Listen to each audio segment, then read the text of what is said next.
Oh boy, another Adam Sandler movie.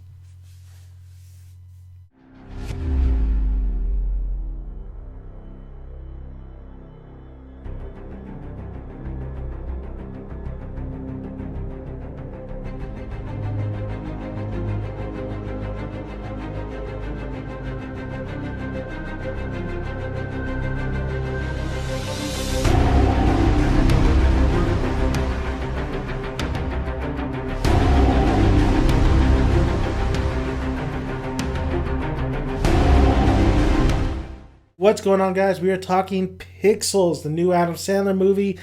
Lots and lots of hate for this film. I mean, saying Adam Sandler basically, it's Happy Madison production. Adam Sandler looks like he doesn't want to be there. Though Kevin James and his buddies are, it's basically them getting a paycheck, turning a short film that they saw, a short film I believe that was on the internet, on YouTube, and they made it into a full feature length film.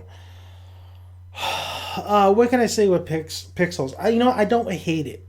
I don't hate it. I didn't go, oh my god, this is the worst Adam Sandler movie of all time. No, no. That's My Boy and Jack and Jill is up in mind of worst Adam Sandler movies of all time. And you know what? Even Adam Sandler, I know his shit has been just not very good lately. It hasn't been very good lately. I think, but I did, however, I liked Click. A lot of people didn't like that movie. I really like Click. That's like a guilty pleasure of mine, and so is Blended. I thought Blended wasn't the greatest movie in the world, but I thought him and Drew Barrymore still had the chemistry there, and it wasn't a too bad film. It was one of his better films over their couple of years, and of course, Hotel Transylvania. He's voice acting in that, so that's one of his hits. The first Hotel Transylvania. We'll see how the second one does. He has that coming out, so there is redemption in Adam Sandler, so to speak. And The Cobbler, I saw half of it and I kind of fell asleep. But we're talking Pixels, and oh boy, did they fuck up my boy Cubert? Coming from all I was thinking of was Wreck-It Ralph, Wreck-It Ralph, Wreck-It Ralph. Even though Wreck-It Ralph wasn't a perfect film, it definitely had more imagination in that film using games than Pixels. I think they squandered Pixels' potential of being something really, really great so bad. So bad. They really did. I mean, they had all the elements to make this film really special, and they kind of squander it. Does that mean it's the most awful film of all time? Not necessarily. There's the same tropes. There's the same Adam Sandler gets this hot girl and he's doing these insult jokes to everybody. It's Kevin James being a president in this film. And of course there's Adam Sandler's buddies and there's his new buddy, Josh Gad. Some of Josh Gad's comedy does kind of work in here, but not all the time. Just a little bit of it. If you don't know what the movie's about, it's basically about Adam Sandler losing this 1982 game competition to Peter Dinklage, and fast forward back in time, he's working for Geek Squad, so to speak. At that time, the 1982 championship game, they're sending all the games out to outer space. Hopefully somebody would retrieve it, extraterrestrials. And they did, but they took it the wrong way, and they're attacking us with our own games like Pac-Man, Tetris, and shit. Donkey Kong. Peter Dinklage works sometimes, but not all the time. He works a little bit. I mean, I was kind of disappointed. I thought Peter Dinklage was going to be definitely the comedic kind of character in this film. He wasn't. He wasn't really. Adam Sandler does look like he's kind of just just trying to get through the shit.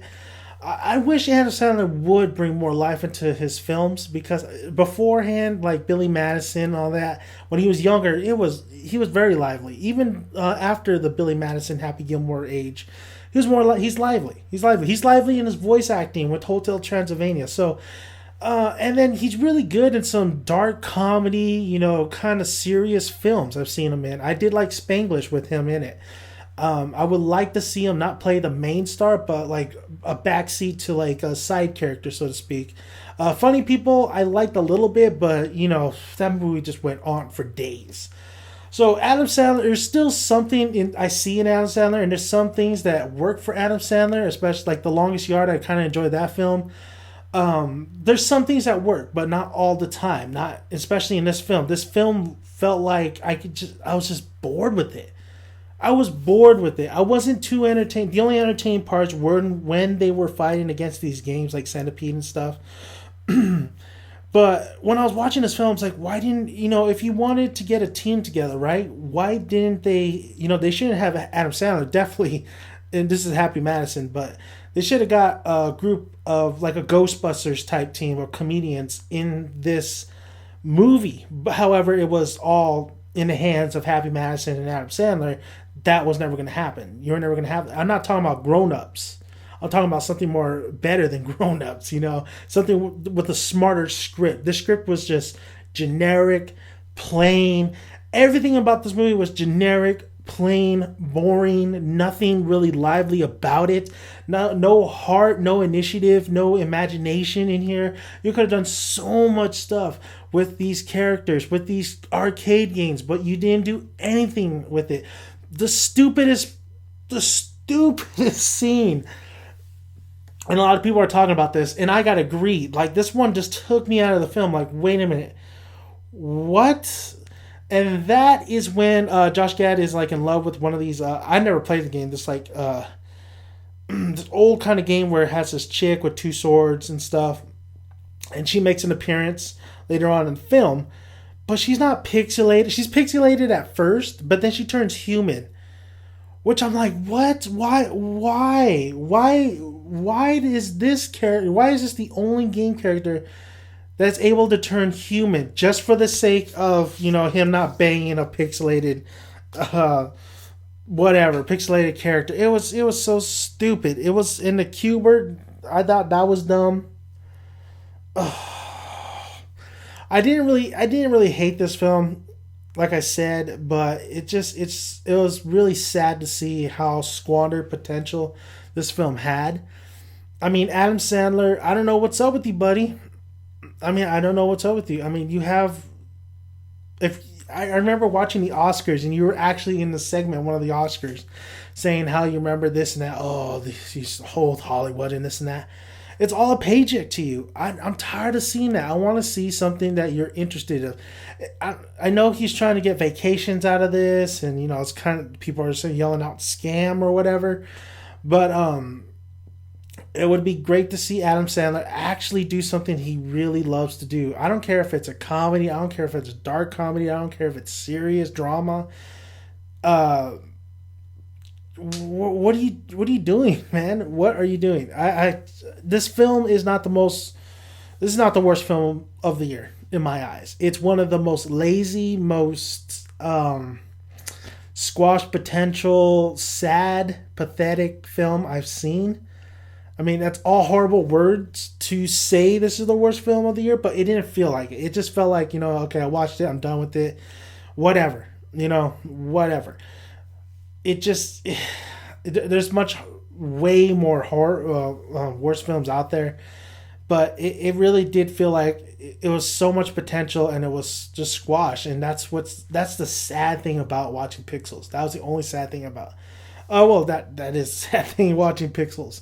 Like I said, comedies. I'm very easy with comedies as long as you make me laugh throughout, or at least most of the time, and you entertain me. Some pieces entertained me. The jokes were not very good. The action sequences were fine. The Pac-Man scene was really good. I thought the Pac-Man scene was done really well. But there was really no characters in this. Kevin James still getting work. The romance was just, God, it stopped the movie, honestly. Every time they focused on these two, with Adam Sandler's romantic, I forgot her name, whatever.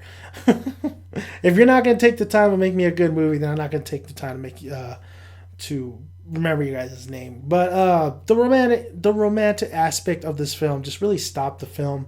And it didn't. I don't know why they even put that in there. They should have just had Adam Sandler with kids or something like that. But it's whatever. I mean, it's whatever. it's whatever. It's I'm done with it. I watched it. It's fine. Well, it's not fine, but I'm moving on. So I don't recommend you watch this in the movie theaters. I do recommend you watch it on TV or something like that. I mean, I guess it's a fine red box movie. I mean, as long as you're not paying the full price to see this movie in the movie theaters, it's very lackluster. You deserve more. The audience deserves more, and that's it. That's pretty much. I'm not trying to rant on this film. I'm just trying to figure out why Adam Sandler, why. So thank you guys for listening. Thank you for. Sorry for not putting out more video content. Haven't been feeling really good. Really sick lately. Right now I'm not feeling too good after explaining pixels.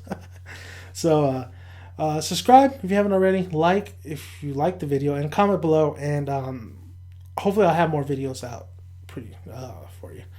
I definitely want to see Southpaw. There's a lot more movies I want to see. It's like we're at the end of the summer, so not too much going on till that Star Wars, baby. Till that Star Wars. And Mission Impossible looks good. So thank you guys for listening, and Dan the Man's